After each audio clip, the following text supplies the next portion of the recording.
Hello, this is Jeff Gaudiosi, and you're on misplacedstraws.com, where music comes to life. My guest today is probably best known for stepping into some big shoes and more than filling them as the vocalist for one of my favorite bands ever, Queensryche. He recently released his first ever solo record, just a monster of an album called Rejoice in Suffering. Please welcome Todd LaTorre. Todd, welcome. Hey, how are you? I'm doing great. Glad to have you. Awesome. Yeah, thank you. Thanks for having me. So, Rejoice in the Suffering, it came out in February, and it's been really well received by both fans and critics. Talk a little bit about kind of the creation of the record. Was this something you've been working on for a while, or was it more of a pandemic project?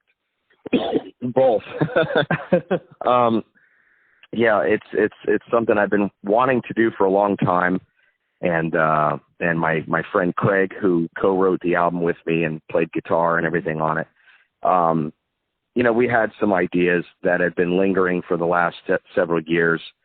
But when the pandemic hit, I called him and said, hey, we're not going to be on the road for a while, it looks like. So this is a perfect time to really dig into the ideas we have and continue writing and get this album done. So it was just kind of seizing on the opportunity of the downtime. And you mentioned Craig, but who else joined you on this record? Well, Craig and I did the whole album. We have a friend, a local guy here named Al Nunn, who did some keyboards on the bonus track One by One. And then Jordan Ziff, who's a good buddy of mine, he plays in Rat. And yeah, he's phenomenal. And then he did the second half of the guitar solo in the song Rejoice in the Suffering. Mm-hmm.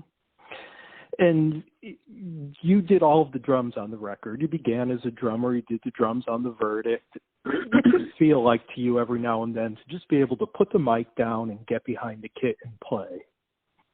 Oh, it's a lot of fun. I mean, that's my primary instrument. That's what I've always done. And, it's a comfortable place for me to be. I'm a little rusty, so it took some, practicing and working out some parts again. And I think I have a torn rotator cuff, so that's been giving me some trouble. But otherwise, it's been, it's a lot of fun playing drums. I use it a lot in songwriting and lyrical phrasing, percussive type phrasing, and it was a lot of fun to play on The Verdict. It was fun doing the drums for this stuff, so it's just what comes natural to me.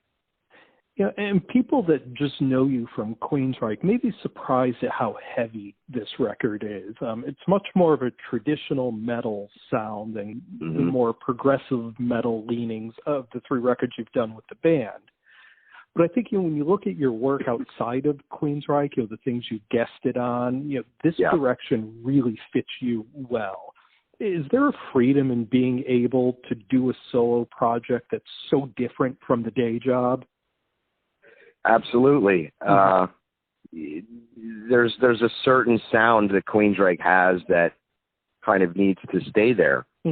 And so me trying to inject stuff from, say, my solo record into Queensryche just wouldn't be the right thing to do. And so this gives me an opportunity to do whatever I want, however I want, without a producer saying, change this, shorten that, or other band members saying, I don't like that idea, let's try this. It was just me and Craig, and I got to do whatever I wanted to do, and that's exactly what we did. So there's a lot of freedom in Queensryche, but there's still certain vocal things and musical things and drumming things that wouldn't be appropriate. So it was a great outlet for me to do that. And, a lot of people think it's really heavy. It's a heavy record, but to me, it's not like grossly heavy. It's a good heavy, it's a good heavy record, but I think it goes back to all of the elements of metal that Craig and I like that we miss hearing today, because today there's so much overplaying and so much screaming happening where you lose a lot of there's not a lot of melody happening in vocals in a lot of the more heavy metal sounds out there. This was a little more spacious and little breathable, but still has some shred in there and a lot of vocal acrobatics. Well, and I think you hit it right on the nose in that we got to this space in metal and in heavy music where everything is, screaming as opposed to a clean melodic vocal. And I think we're starting to see a little bit of a change back to that traditional metal sound. I mean, with your record, guys like James Durbin, kind of coming back with the more traditional metal sound. And your record definitely harkens back to, the Judas Priest, Iron Maiden days, when they were at full power. Yeah, I mean, the stuff I've heard from James, from Durbin is more power metal. Mm-hmm. And, I would say there are maybe some power metal things on the record of mine, but it's more groove oriented, more like Fight, some Pantera type riffs, a lot more thrash. And then, a couple ballads on the record that are still dark and kind of heavy. Yeah. But yeah, I do see kind of a lot more older sounding, traditional metal things out there happening. But one of the things that I really wanted to stay away from was heavy symphonic elements on this. I didn't want to go there. I didn't want to go prog because the prog stuff bores me a lot of times.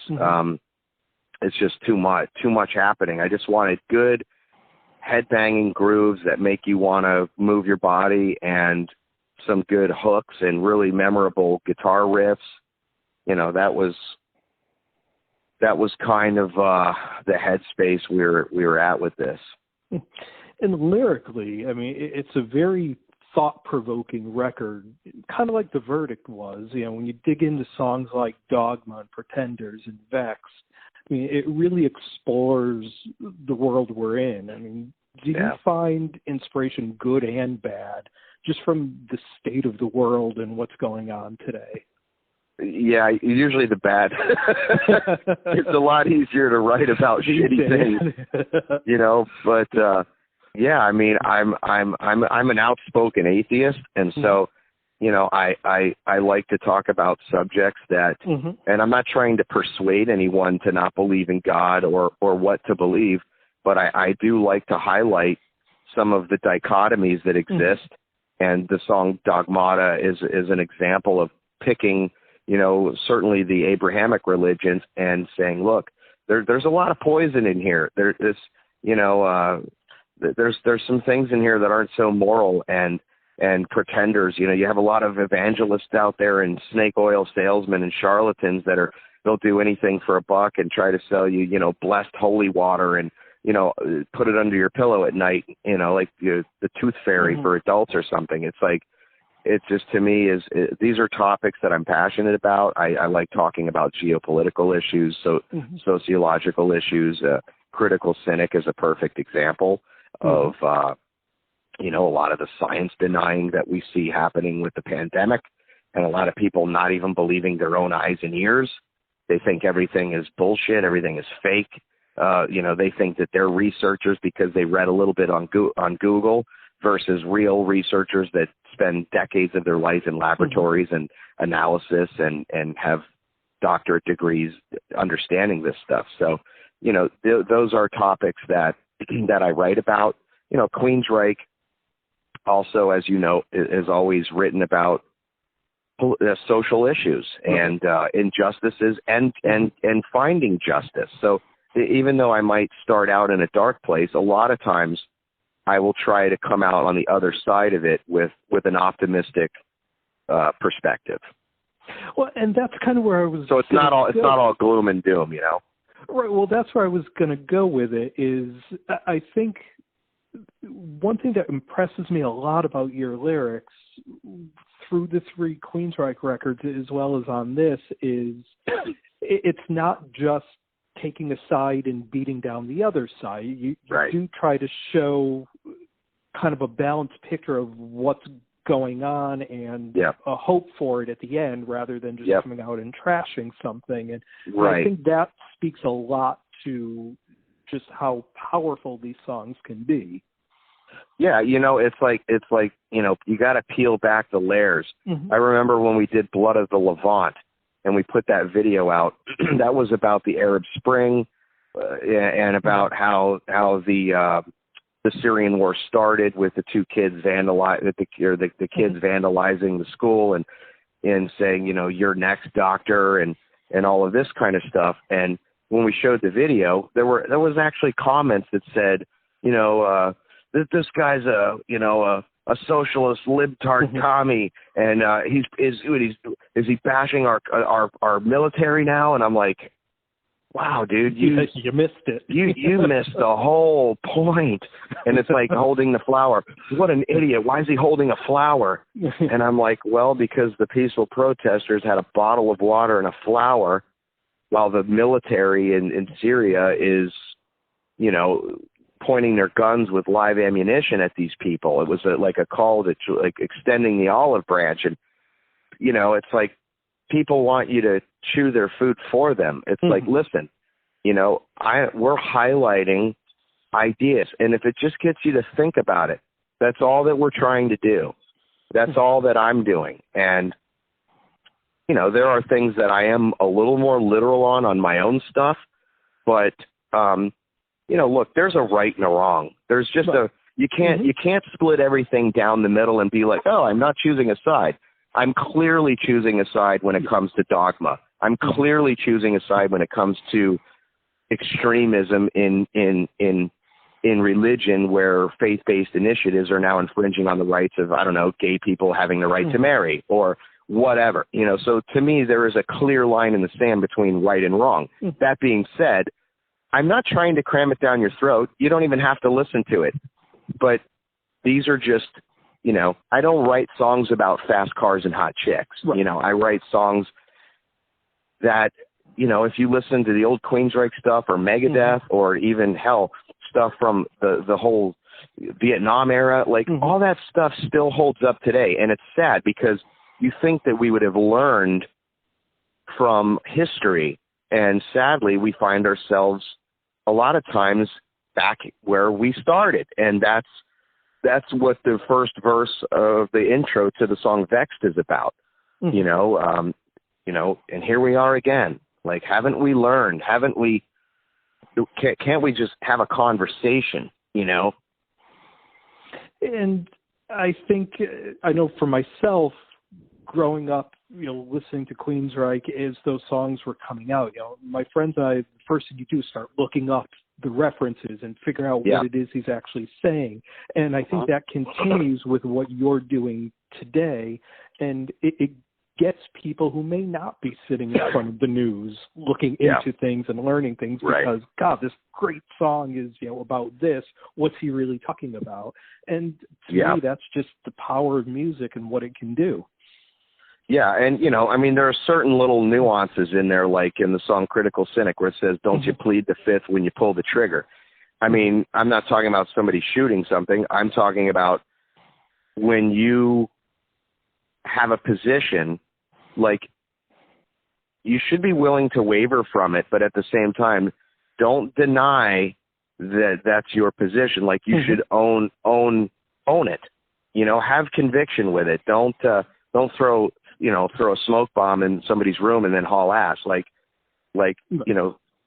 in front of the situation and talk about it. And, what's always curious to me, Jeff, is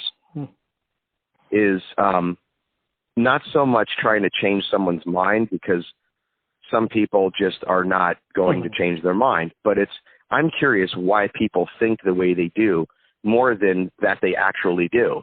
It's why do you think that? Why do you believe X, Y, and Z? To me, that's kind of getting to the root of a situation is what's the cause of your methodology? How did the thinking get there? Exactly. Yep. Yeah. And I mean, I could talk to you about this literally all day. Because again, that's what attracts me to music is that lyrical depth. Sure. But, I assume the band will be itching to hit the road when the world opens up again. And I know there are some dates already on the books, but do you ever see the possibility of being able to do any solo to promote this record? I would love to do that. Queensryche will always come first. Mm-hmm. And as I've said a lot, doing these interviews, if people ask that, the honest answer is if there are times where Queensryche does not have any obligation and we've got a month off or a couple weeks off, if I can go do a show or two or something and play some of these songs live, I would love to do that. I just think it would be a lot of fun. And I think by the time that would ever happen, the people that would attend are already going to know these songs, which is cool because a lot of times when you start a tour, it's like right when the record drops. So, they'll know the 2 or 3 singles you put out promoting the release of the record, up to that point, they'll know that. But if you play another new one that hasn't been released, they just don't know the songs yet. So I think, by the time I can ever do something live with this, people are really going to know these songs, and it'll just make the experience so much better because they're singing along and they're not just standing there with their arms crossed, not, like it's the first time they've ever heard it. And now, has the band begun to prepare any material during the pandemic? Do you have an idea of what the plans with Queensryche will be? Is it hitting the studios? It could be hitting the road? Oh yeah, I mean we've been doing really heavy writing sessions. I don't know, we've got 20 or 25 song ideas in front of me that I have to start writing lyrics and melodies for now. Michael and I think Eddie might be. I know Eddie's trying to get his vaccine. I think within the next week or two. Where he'll feel comfortable traveling. But our producer Zeus will be coming down if Parker can make it. He's got a really busy guitar shop that he's been running, so of his own business. So, we're going to be reconvening again in another month. And, we've got a ton of song ideas for the next record, and hopefully we can get in the studio by the end of the year and sometime next year put out a new record. And that'll make sense anyway, because there's no point in putting a record out this year when you're not going to tour anyway. So that's what's happening with Queensryche right now. And I know this has been kind of dealt with ad nauseum, but the issue with Scott, the website lists Scott as the drummer and in the official photos. Can you say who will be playing drums when the band hits the studio or the stage? I mean, I suspect that Casey will be drumming on the record. In my opinion, he deserves to play on the record. Scott hasn't communicated with us, and the guy that shows up every day is the guy that'll be playing drums. So, that's the short end of it. Is Casey shows up. Casey shows up for writing. He shows up to record if needed, and he's involved in this record, writing and tracking demo ideas for us, and he's the guy that shows up to tour. So in every sense of the word, who's drumming for Queensryche, I mean, you see who's drumming with us, so... Kind of answers that. Kind of answers that, yeah. And now, do you see Rejoice in the Suffering as the beginning of a solo career alongside the band, or is this just kind of something you needed to get out of your system once, and we'll see what comes up? My headspace with this record was I just want to write some cool songs and put it out. And it wasn't like I'm going to develop this solo career, and it was just like, hey, I want to do a record. I'm going to do another solo record. And, again, Queensryche will always be number one for me. But, in the event that one day they just are too old to tour, they don't want to do it, maybe, who knows? It would be nice to have my own material where I can say, okay, Queensryche has retired. Of course, by the time that ever comes, because I don't see this band, I see this band doing it until we're dead. The Queensryche, this is what they do. And There's no plans of slowing down for those guys. But I think that, certainly the two can coexist, because I'm never going to try to book shows or do things that would infringe or compromise the touring possibilities for Queensryche. But right now it's just, hey, have fun with this cool record.